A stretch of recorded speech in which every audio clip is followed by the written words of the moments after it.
যে আমাদের যারা 2021 সালের এসএসসি এবং এইচএসসি দেবার কথা তাদের আমরা এই সংক্ষিপ্ত সিলেবাসটা একটা তো এসএসসি দেওয়া হয়েছিল, সেটা নিয়ে আমাদের অনেক শিক্ষার্থী তারা বলেছেন যে এটা অনেক বেশি। তো আমরা সেই জন্য সেটাকে পুনর্বিবেচনা করছি শিক্ষার্থীদের অনুরোধের পরিপ্রেক্ষিতে। আচ্ছা, আরেকটি বিষয় হলো যে এইচএসসি যেটি তৈরি হচ্ছে সেটা নিয়েও আমরা কথা বলেছি। আমরা দেখলাম যে যদি আমরা বলেছিলাম যে এসএসসি কে যদি 3 মাস অন্তত ক্লাস করাতে পারি আর এইচএসসি কে যদি মাস 4 ক্লাস করাতে পারি, আমরা সেটাকেই হিসাবে ধরেছি। এর মধ্যে রোজা আছে, রোজার ঈদ আছে, বিভিন্ন ছুটি আছে, সাপ্তাহিক ছুটি আছে। আমরা আশা করি যে সপ্তাহে 6 দিন করে ক্লাস করাবো এই দশম এবং দ্বাদশ শ্রেণীকে। তো তাদেরকে আমরা একটা হিসাব করে দেখলাম যে যদি আমরা ফেব্রুয়ারির মাঝামাঝি গিয়ে খুলতে পারি, হ্যাঁ, এটা তো সবই অবস্থার উপর নির্ভর করবে।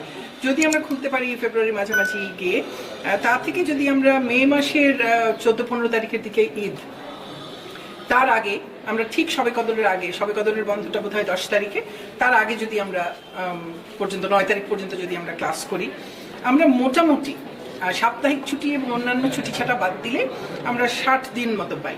এক দিনে 6টা করে ক্লাস হয়, তো তাহলে 360টা ক্লাস হবে।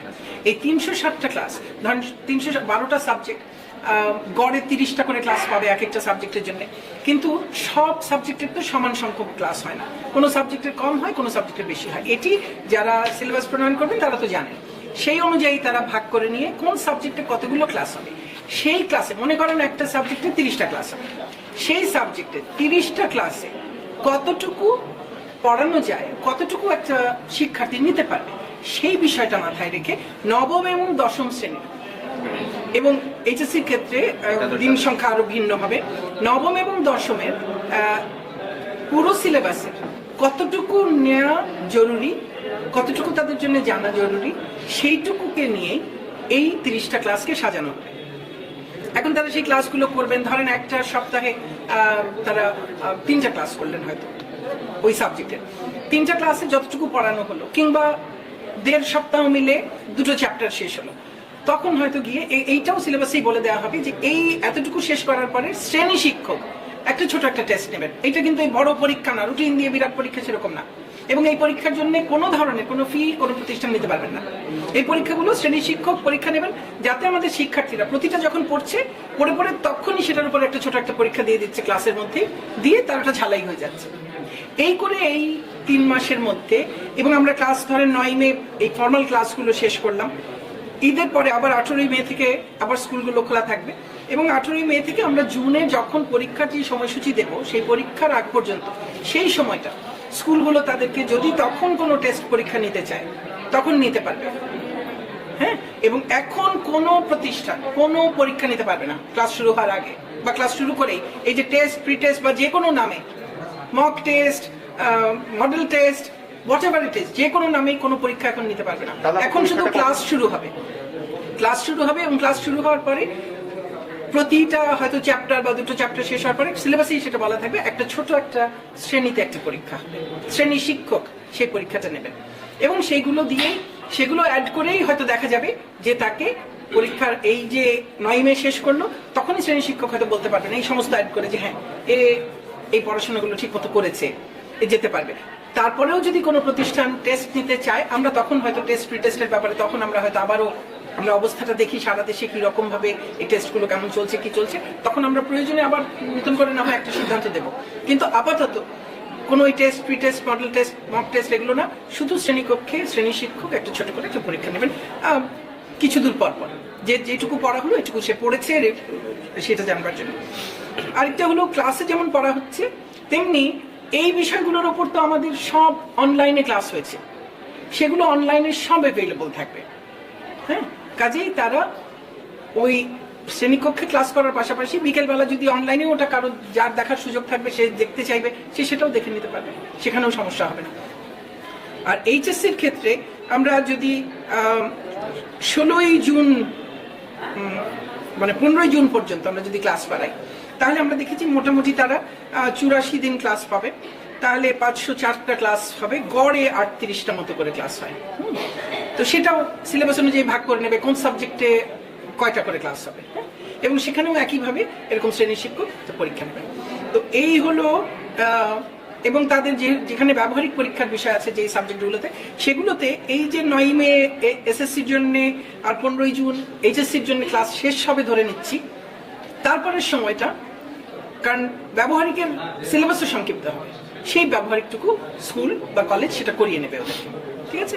এবং পরীক্ষার যে সাবজেক্টের যে মান বন্টন, মনে করেন কোনো একটা অংশ বাদ দেওয়া হলো যেগুলো ওরা ক্লাস 8 পর্যন্ত করেছে, তাহলে মান বন্টনেও একটু পরিবর্তন আসবে। সেই মান বন্টনটা কি হবে, আমরা সিলেবাসের সঙ্গে সেই মান বন্টনের ওটা উন্নতি করব। কাজে শিক্ষকরা এটা নিয়ে, আর তারপরে যদি কারো কোনো প্রশ্ন থাকে কিছু থাকে, সেগুলো তো সবসময় আমাদেরকে তাদের মতামত প্রশ্ন সেগুলো জানাতে পারবেন। আমরা যদি মাঝপথে আরো কিছু পরিবর্তন প্রয়োজন হয়, আমার মনে হয় না যে এবারের এটার পরে আর খুব বেশি প্রয়োজন হবে। আমি শিক্ষার্থীদেরকে এই ব্যাপারে আমি তাদেরকে আশ্বস্ত করতে চাই যে আমরা তাদেরকে কোনোভাবেই তাদের মধ্যে হতাশা আসুক, তারা আত্মবিশ্বাস হারিয়ে ফেলুক, আমরা কিন্তু তা চাই না। আমরা চাই আমাদের শিক্ষার্থী যারা পরীক্ষা দেবে তারা আত্মবিশ্বাসী হবে, তারা কিছুটা পড়েছে কিছুটা হয়তো পড়েনি, ধরে নিচ্ছি আমরা যে গত 1 বছরে অনলাইনে ক্লাস হয়েছে বা অন্যান্যভাবে ক্লাস হয়েছে, সেগুলো তারা করেছে কি করেনি সেটাকে আর আমরা বিবেচনাই নিচ্ছি না। আমরা পুরো সিলেবাসটাকে শুধুমাত্র এই 30 দিন বা 30 দিন মাত্র, এই 60 দিন এসএসসির ক্ষেত্রে 60 দিন আর এইচএসসির ক্ষেত্রে 84 দিন, এর মধ্যে ওরা যতটুকু করতে পারবে, যতটুকু করানো সম্ভব ততটুকুর উপরেই শুধু পরীক্ষা হবে। কাজে এখানে হয়তো তারা ক্লাস 9-এ পড়েছে তেমন বিষয় থাকবে, আবার ক্লাস 10-এ পড়ানো হয়েছে তেমন বিষয় থাকবে। তো পুরোটাই যেটা আগে পড়া হয়েছে ওটা তার আবার রিভাইজ হবে, আর যেটা আগে পড়ানো হয়নি সেটা প্রথমবার পড়বে, কিন্তু পরে ওই যে ক্লাস টেস্টের মধ্যে দিয়ে যাবে। আমি আশা করি যে কারোই কোনোভাবে ক্ষতিগ্রস্ত হবার কোনো সম্ভাবনা থাকবে না যদি তারা এই সময়টা, আমি আশা করি তারা এই সময়টা মনোযোগ দিয়ে পড়বে। আমাকে অনেক শিক্ষার্থী মেসেজ পাঠাচ্ছে, প্রশ্ন করছে যে যদি এখন খোলাই হয় তাহলে আগে কেন বন্ধ করা হলো। যারা এই প্রশ্নটা করছেন, এই প্রশ্নটা কি আসলে কোনো যুক্তিসঙ্গত প্রশ্ন? এটা নিশ্চয়ই যুক্তিসঙ্গত প্রশ্ন না। গত বছর মার্চ মাসে সারা পৃথিবীতেই বন্ধ হয়ে গেছে, এবং আমাদেরও সেই সময় খোলা রাখলে আমাদের একটা বিশাল একটা বিপর্যয় হতে পারত। তখন বন্ধ করা হয়েছে। পর্যায়ক্রমে কিন্তু আমাদের সকল ধরনের প্রতিষ্ঠান, ব্যবসা প্রতিষ্ঠান, কল কারখানা, হাট বাজার সব খুলে দেওয়া হয়েছে, শুধুমাত্র শিক্ষা প্রতিষ্ঠান বন্ধ রাখা হয়েছে। এখন যে পরিস্থিতি, এবং এখন ভ্যাকসিনও এসে গেছে, ভ্যাকসিন দেওয়া শুরু হয়ে যাচ্ছে আজকে থেকে, আর আমাদের সংক্রমণও আমরা দেখছি একটা বিরাট নিম্নগতি।